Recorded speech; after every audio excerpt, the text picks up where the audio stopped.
പ്രാവശ്യം ആന്ധ്രയിലെ യോഗങ്ങൾ കഴിഞ്ഞ് ജമ്മുവിലേക്ക് യാത്രയാവുകയായിരുന്നു. ഡൽഹിയിലേക്ക് യാത്രയാകുമ്പോൾ ട്രെയിനിൽ വെച്ച് ഇന്ത്യ ടുഡേ എന്നുള്ള മാഗസീൻ വായിക്കാനിടയായി. അതിനകത്ത് എഴുതിയത് 10-15 വർഷങ്ങൾക്ക് മുൻപാണ്. അതിനകത്ത് എഴുതിയിരുന്നത് മധ്യപ്രദേശിൽ 80,000 ക്രിസ്ത്യാനികളെ ഒരു മാസത്തിനകം ഹിന്ദുക്കളാക്കി.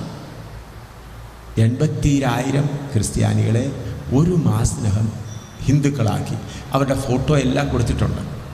അപ്പോൾ അവർ പറഞ്ഞിരിക്കുന്നത്, പറഞ്ഞ 17 വർഷത്തെ മിഷണറി പ്രവർത്തനത്തെ ഒരു മാസം കൊണ്ട് ഞങ്ങൾ ശരിയാക്കി. അതുകൊണ്ട് ഇന്ത്യയിലുള്ള ക്രിസ്ത്യാനികളെ എല്ലാം ഞങ്ങൾ വീണ്ടും ഹിന്ദുക്കളാക്കുമെന്ന് വളരെ ധൈര്യത്തോടെ അവർ പറഞ്ഞു എഴുതിയിരിക്കുക.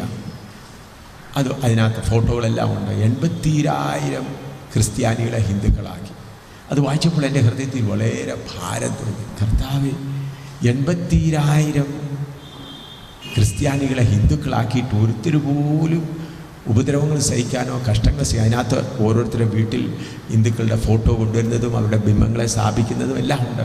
അവിടെ എംപിയും പല പ്രധാനികൾ ചെന്ന് അവരെ ശുദ്ധീകരിച്ച് ഹിന്ദു മതത്തിലേക്ക് വരുന്ന ഫോട്ടോകളെല്ലാം ഉണ്ട്. 6-7 പേജുള്ളതായിരുന്നു. ഞാൻ ആ ട്രെയിനിൽ നിന്ന് വളരെ കരഞ്ഞു പ്രാർത്ഥിച്ചു.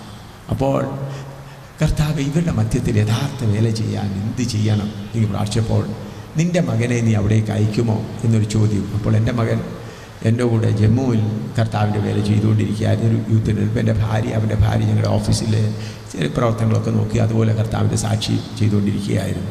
അപ്പോൾ ഞാൻ കർത്താവേ, നീ അവനെ വിളിച്ചാൽ ഞാൻ അവനെ അവിടേക്ക് അയക്കാൻ ഒരുക്കമാണ്. ഞാൻ ജമ്മുവിൽ മടങ്ങി വന്നപ്പോൾ പ്രാർത്ഥിച്ചുകൊണ്ട് ആ മാഗസീൻ എൻ്റെ മകൻ്റെ കൊടുത്തു. മകനെ ഇത് വായിച്ചു. ഞാൻ അതിനകത്തെ കാര്യങ്ങളൊന്നും പറഞ്ഞില്ല. എന്താണെന്ന് 2 ദിവസം കഴിഞ്ഞ് അവൻ വന്ന് കരഞ്ഞുകൊണ്ട് എന്നോട് പറഞ്ഞു, പപ്പ, 80,000 പേരെ അവിടെ ഹിന്ദുക്കളാക്കി മാറ്റിയല്ലോ. അപ്പോൾ സത്യസുവിശേഷം അവരറിഞ്ഞിട്ടില്ല. അല്ലെങ്കിൽ ഒരുത്തരും കുറച്ച് പേരെങ്കിലും ചാകുമായിരുന്നല്ലോ കർത്താവിന് വേണ്ടി. പപ്പ, എന്നെ അവിടേക്ക് അയക്കും.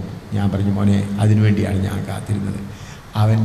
എൻ്റെ ഭാര്യയോടും പറയാതെ, അവൻ്റെ ഭാര്യയോടും കൂടെ പറയാതെ ഞാനും അവനും കൂടെ നേരെ ട്രെയിനിൽ കയറി ഭോപ്പാലിൽ ചെന്ന് റെയിൽവേ സ്റ്റേഷൻ അടുത്ത ഒരു ഹോട്ടലിൽ ഒരു ചെറിയ ലോഡ്ജിൽ മുറിയെടുത്ത് പ്രാർത്ഥിച്ചു, കർത്താവ് എവിടെയാണ് തുടങ്ങേണ്ടത്.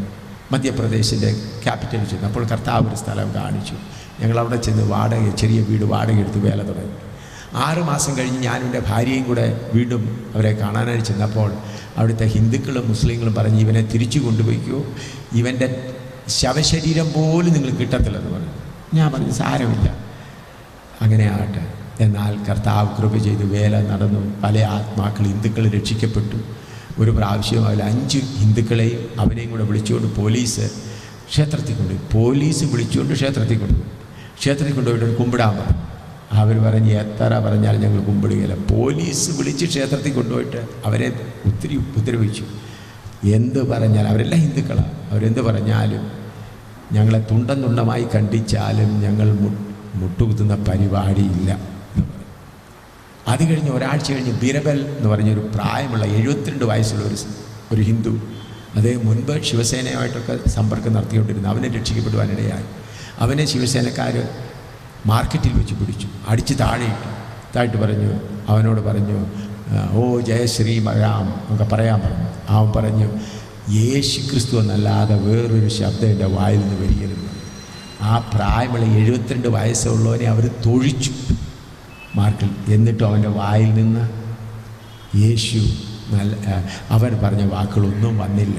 അതിൻ്റെ കാരണം എന്താണ്? ഈ ചുരുക്കം ചില പേർ വീണ്ടും ജനിച്ചവരായിരുന്നു.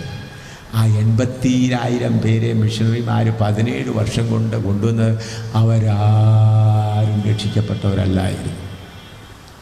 അവർക്ക് രോഗസൗഖ്യം കിട്ടി, അവർക്ക് ഭൗതികമായി കുറച്ചെന്തെങ്കിലും കാര്യങ്ങൾ കിട്ടിയെന്നല്ലാതെ. അപ്പോൾ അതുകൊണ്ടാണ് ഇന്ന് ഞങ്ങൾ ഇപ്പോൾ എന്നെ ജയിലിലിട്ട് കഴിഞ്ഞ 2 മാസം മുമ്പ് ജയിലിലൊക്കെ ഇട്ട് 2 പ്രാവശ്യം ജയിലിൽ പോയി. ഈ കഴിഞ്ഞിടയിൽ തന്നെ വളരെ ഉപദ്രവങ്ങൾ സഹിച്ചു. ഞങ്ങളുടെ വിശ്വാസികളിൽ ഒരു സഹോദരനെ വിളിച്ച് 4 മണിക്കൂർ ചോദ്യം ചെയ്തു പോലീസ്, SP-യും അവരെല്ലാം. അവൻ പറഞ്ഞു, അത് പഠിപ്പുള്ളവനല്ല, എന്നെ കഷ്ണമായിട്ട് മുറിച്ചാലും ഞാൻ യേശുവിനെ വിട്ടു പോകരുത്. ഹിന്ദുക്കളാണ്. അപ്പോൾ യഥാർത്ഥമായി ക്രിസ്തുവിൻ്റെ വചനം ഉള്ളിൽ ലഭിക്കാത്ത പ്രവർത്തനങ്ങൾ നടക്കുന്നതെല്ലാം ഭൗതികമായി. അതാണ് വേറൊരു യേശു. യഥാർത്ഥ യേശു അല്ല. ഞാൻ ഇന്ന് രാവിലെ പറഞ്ഞ പോലെ സൗഖ്യം കൊടുക്കുന്ന ഒരു യേശു, അല്ലെങ്കിൽ പുഞ്ചിരിച്ച് കാണിക്കുന്ന ഒരു യേശു, കരഞ്ഞ് കാണിക്കുന്ന ഒരു യേശു, ഇതൊന്നും യഥാർത്ഥ യേശു അല്ല. അതെല്ലാം ദുഷ്ടനാകുന്ന പിശാച് വന്ന് കബളിപ്പിക്കുന്നതാണ്.